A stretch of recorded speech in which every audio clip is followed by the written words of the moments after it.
So দেখো student, আজকে আমরা ক্লাস 7-এর কোর্সে দেখি 2.3-র 9-এর অঙ্কগুলো করব। 9 থেকে 14 পর্যন্ত অঙ্কগুলো করব।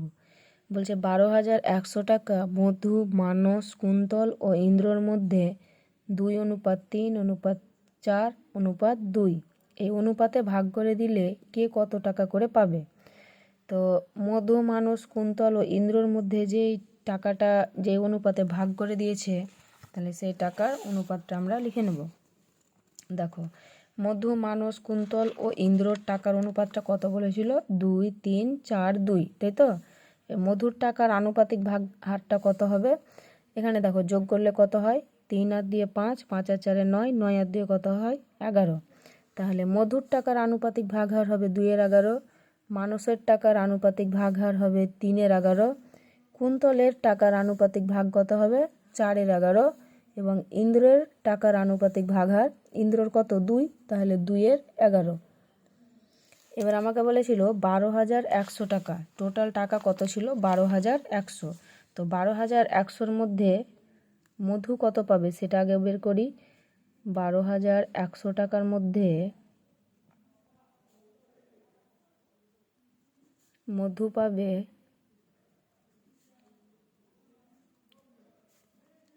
12,100 ইন্টু মধুর আনুপাতিক ভাগ হারটা কত ছিল? 2-11, তাহলে 2-11। এটাকে যদি কাটা হয় তাহলে 11কে 11, 11 11 হয় 121, তার সঙ্গে দুটো শূন্য বাকি আছে, বসিয়ে দাও। তাহলে এখানে 11 দুগুণে কত হলো? 22, তার সঙ্গে দুটো শূন্য, তাহলে 2,200 টাকা এটা পাবে কে? মধু। তারপরে যদি মানসের দেখি, 12,000 টাকার মধ্যে মানস পাবে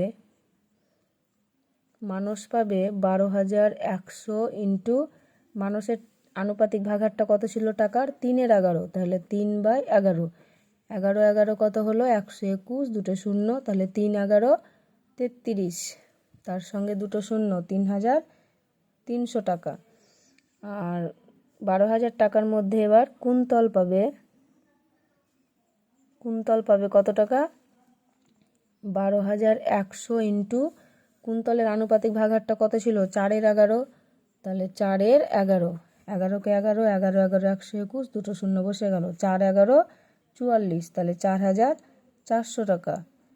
আর ইন্দ্র 12,000 টাকার মধ্যে ইন্দ্রর পাবে 12,100 ইন্টু ইন্দ্রর কত ছিল? 2-11, তাহলে 2-11, 11 11 121, দুটো শূন্য, 11 দুগুণে কত হলো? 22, তার সঙ্গে দুটো শূন্য, তাহলে 2,200 টাকা। তাহলে মধু পেল কত টাকা? 2,200, মানস পেল 3,300, কুন্তল পেল 4,400 এবং ইন্দ্রর পেল 2,200 টাকা। নেক্সট দেখো কি বলেছে। বলছে ABC ত্রিভুজের 3টি কোণের সমষ্টি বলে দিয়েছে 180 ডিগ্রি। আমরা যে কোনো ত্রিভুজের কোণ আমরা কত জানি?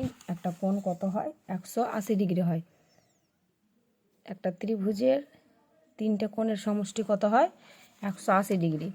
তার মধ্যে বলেছে আমাকে কোণ BAC, ABC ও ACB এর অনুপাতটা বলে দিয়েছে। তো আমি আগে অনুপাতটা লিখে নিচ্ছি, ঠিক আছে? BAC, ABC ও ACB এর অনুপাত যেটা আমাকে বলেছিল সেটা লেখা হলো। এবার আমাকে বলেছে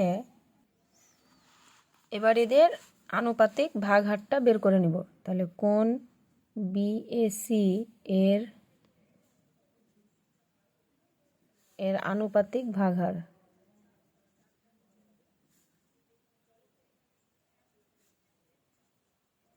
এর আনুপাতিক ভাগ হারটা কত হবে?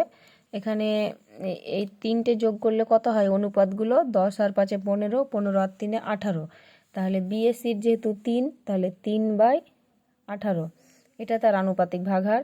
যদি আমরা এবার ABC কোণের বের করি, কোণ ABC এর আনুপাতিক ভাগ হার কত হবে? এই যে বি কোণটার কত ছিল? বি কোণটার ছিল 5, তাহলে 5/18, আর সি কোণ যেটা মিডিলে থাকে সেটা কোণ হয়, তো সি কোণটার কত? 10, তাহলে 10/18। বুঝতে পেরেছো? এবার আমাকে এই 3টে কোণের যোগফল, এই যে এটা যদি এ কোণ হয়, এটা বি কোণ আর এটা সি কোণ, এই তিনটে কোণের যোগফল আমাকে বলে দিয়েছিল 180 ডিগ্রি। ত্রিভুজের তিনটে কোণের সমষ্টি মানে যোগফল হয় 180 ডিগ্রি। তো 180 ডিগ্রির মধ্যে এবার এই কোণটা কত সেটা আমাকে বের করতে হবে। তো লিখে নিচ্ছি, দেখো 180 ডিগ্রির মধ্যে কোণ বিএসি এটা কত হবে, 180 ইন্টু 3 18, 18 18 কেটে গেল, একটা 18কে 18, 18 1কে 18, তাহলে একটা শূন্য হলো, তাহলে 3 10 30 ডিগ্রি। এবার 180 ডিগ্রির মধ্যে কোণ এ বি সি এটা কত হবে, 180 ইন্টু 5 18, 18কে 18, 18 1কে 18, একটা শূন্য দিয়ে দাও, 5 10 50।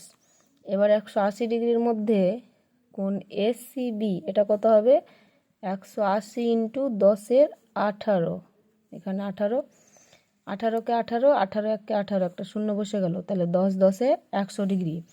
এইটুকু বের হলো। এবার আমাকে বলেছিল যদি কোণ বিএসি এর মান 10 ডিগ্রি কম হয় এবং এবিসি এর মান 10 ডিগ্রি বেশি হয়, তাহলে কোণ তিনটির অনুপাত কত হবে। কোণ বিএসি এটা বলেছে 10 ডিগ্রি কম হবে। তো লিখে নাও, যদি কোণ বিএসি এর মান 10 ডিগ্রি কম হয় তবে কোণটি হলো,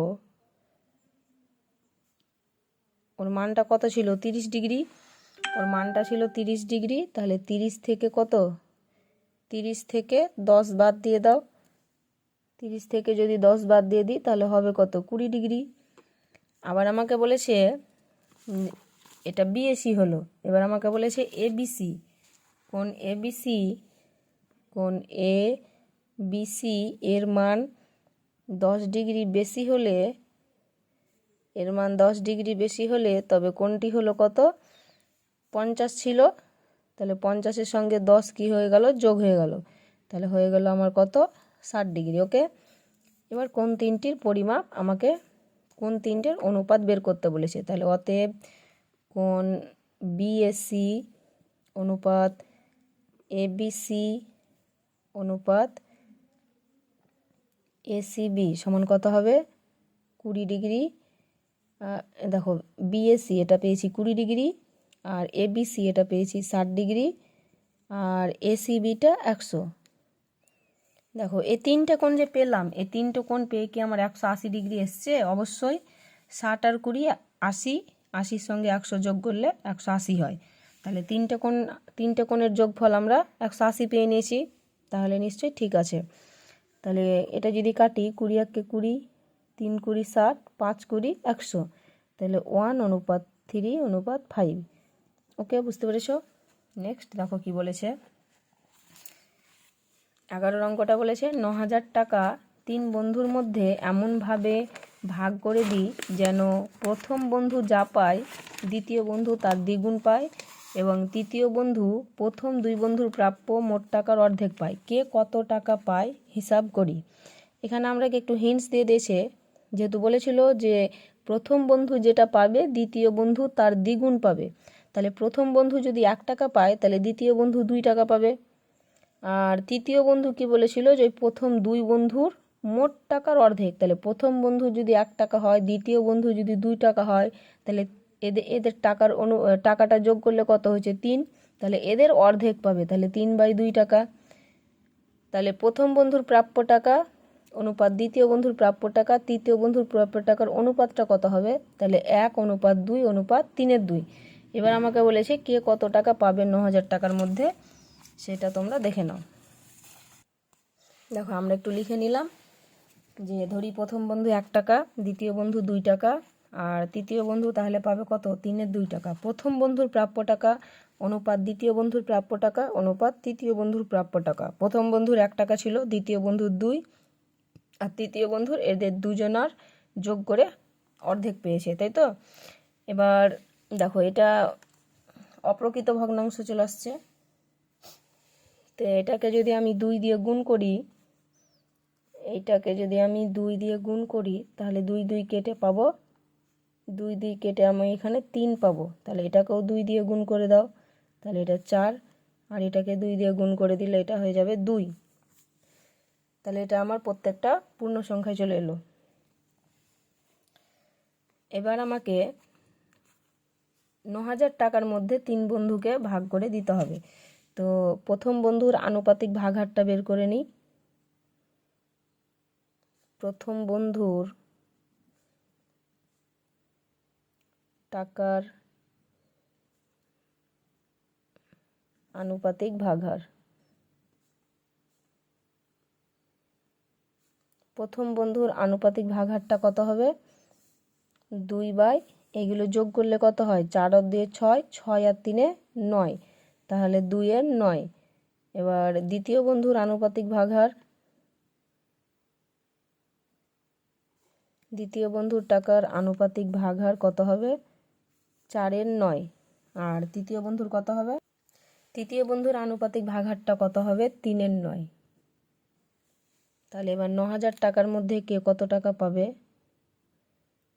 9,000 টাকার মধ্যে প্রথম বন্ধু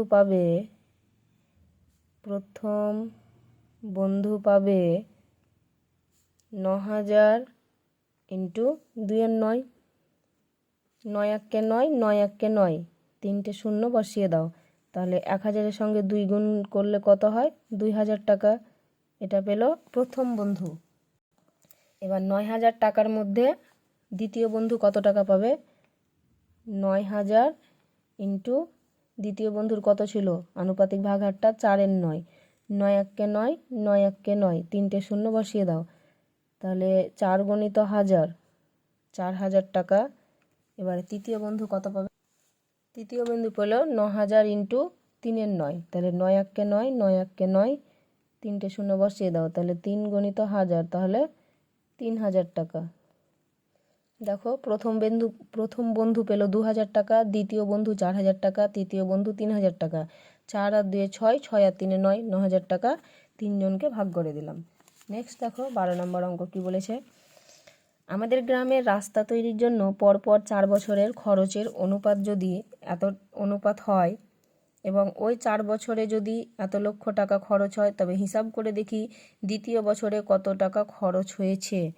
দ্বিতীয় বছরে কত টাকা খরচ হয়েছে।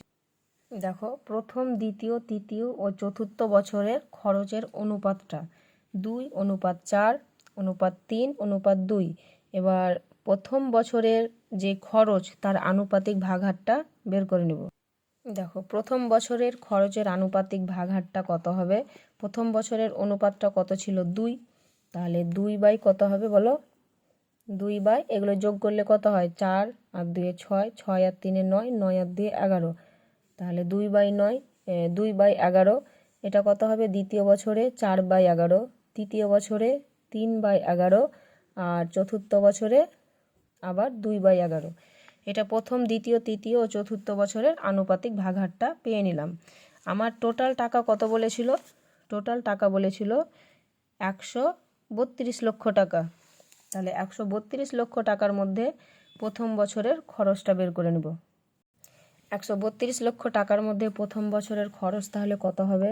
132 ইন্টু 2 এর 11, 11 একে 11, এটাকে যদি কাটি 11 একে 11, বাকি থাকে কত? 2, তাহলে 2টা যদি এখানে বসাই 22 হচ্ছে, তাহলে 11 দুগুণে 22। আচ্ছা 12 ইন্টু 2, তাহলে কত হবে? 12 দুগুণে 24, তাহলে 24 লক্ষ টাকা। এখানে 132 লক্ষ টাকা বলেছে, আমি যদি এটাকে শূন্য দিয়ে কনভার্ট করতাম, 5টা শূন্য দিয়ে দিয়ে যদি 132 লক্ষ টাকা করতাম তাও হতো। তো আমাদের একটু কাটতে অসুবিধা হবে, তাই 132 দিয়ে কাটাকুটিটা করে তখন লক্ষ টাকা লিখে দেবে। দ্বিতীয় বছরে তাহলে কত হয়েছে? 132 লক্ষ টাকার মধ্যে কত হবে? 4 এর 11, যেহেতু দ্বিতীয় বছরের আনুপাতিক ভাগহারটা কত আছে? 4 এর 11, 11কে 12 দিয়ে কাটলে তাহলে কত হবে? 132। 4 12 কত হয়? 4 12 48, তাহলে হলো কত? 48 লক্ষ টাকা। তৃতীয় বছরের খরচটা কত? 132 ইন্টু 3 এর 11, 11কে 11, 12 11 হয় 132, তাহলে 3 12 কত? 36 লক্ষ টাকা। আর চতুর্থ বছরে 132 ইন্টু 2-11, তাহলে 11 12 হচ্ছে 132, 12 দুগুণে 24 লক্ষ টাকা। এবার আমাকে জানতে চেয়েছিল যে দ্বিতীয় বছরে কত টাকা খরচ হয়েছে।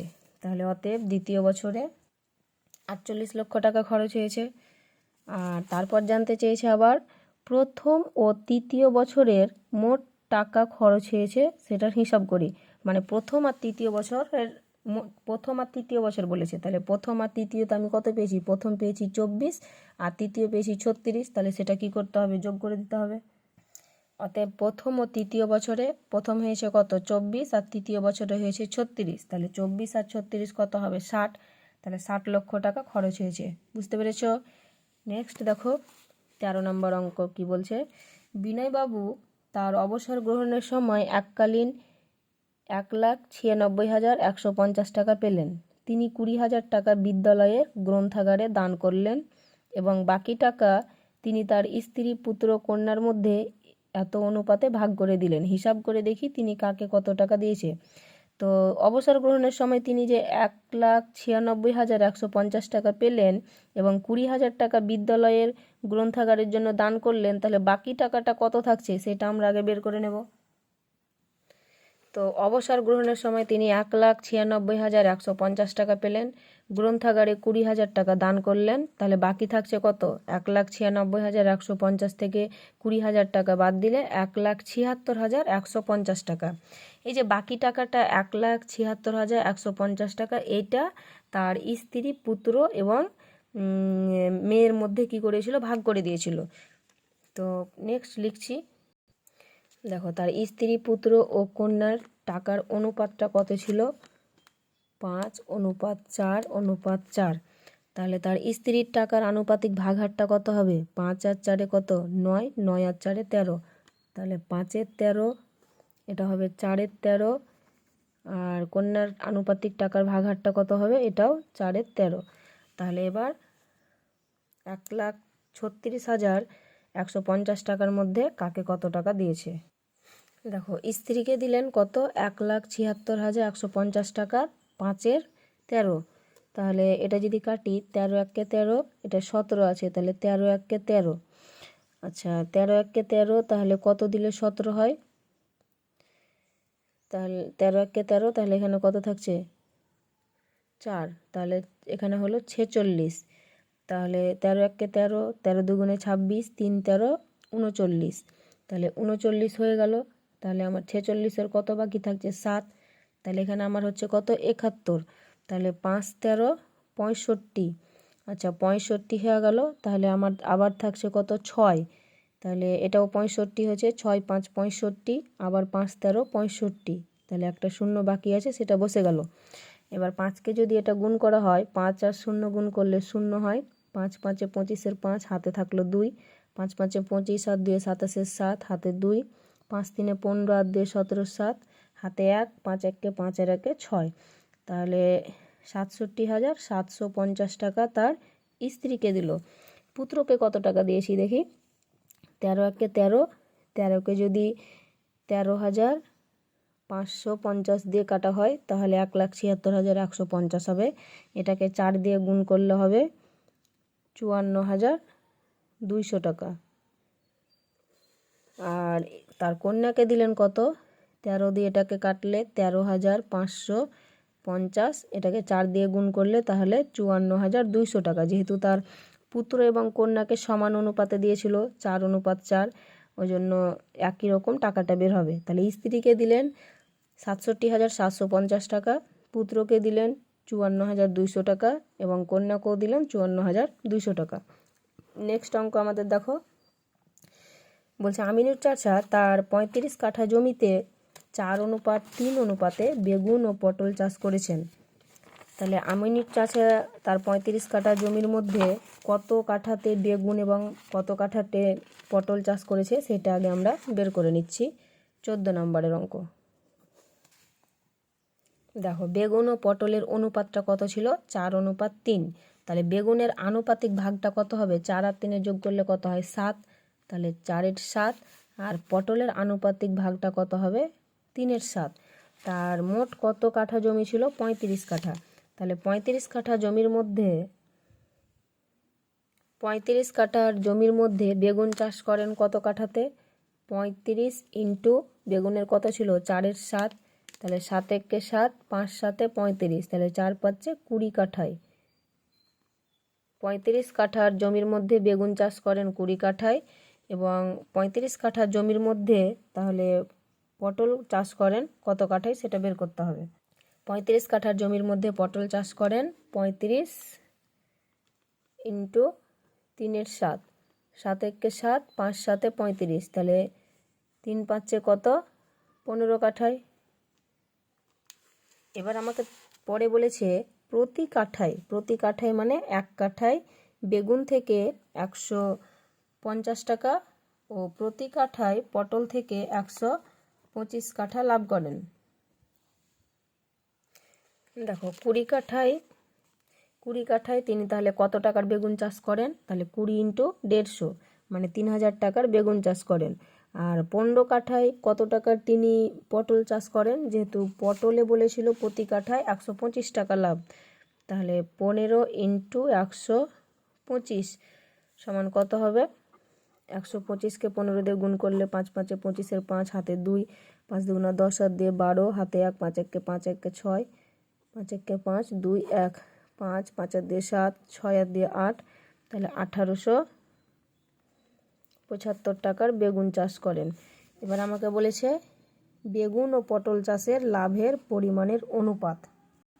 তাহলে অতএব বেগুন ও পটল চাষের লাভের অনুপাতটা 3000 অনুপাত 1875। 5 দিয়ে যদি কাটা হয় 5 6 30, দুটো শূন্য বসলো, 5 দিয়ে 5 3 15, তাহলে 37 হলো, 5 7 35, 2 বাকি থাকলো, 5 5 25। আবার যদি 5 দিয়ে হয় 5 12 60, একটা শূন্য বসলো, 5 7 35, 5 5 25। আবার যদি 5 দিয়ে হয় 5 2 10, 4 5 20, 5 15 75, 3 দিয়ে 3 8 24, 3 5 15, তাহলে কত পেলাম? 8 অনুপাত 5। বুঝতে পেরেছো? আমার ভিডিও যদি তোমাদের ভালো লেগে থাকে এবং নতুন ভিডিও পেতে চাও তাহলে চ্যানেলটি অবশ্যই সাবস্ক্রাইব করে দিবে, তাহলে নোটিফিকেশনগুলো তোমাদের সব আগেই পৌঁছে যাবে।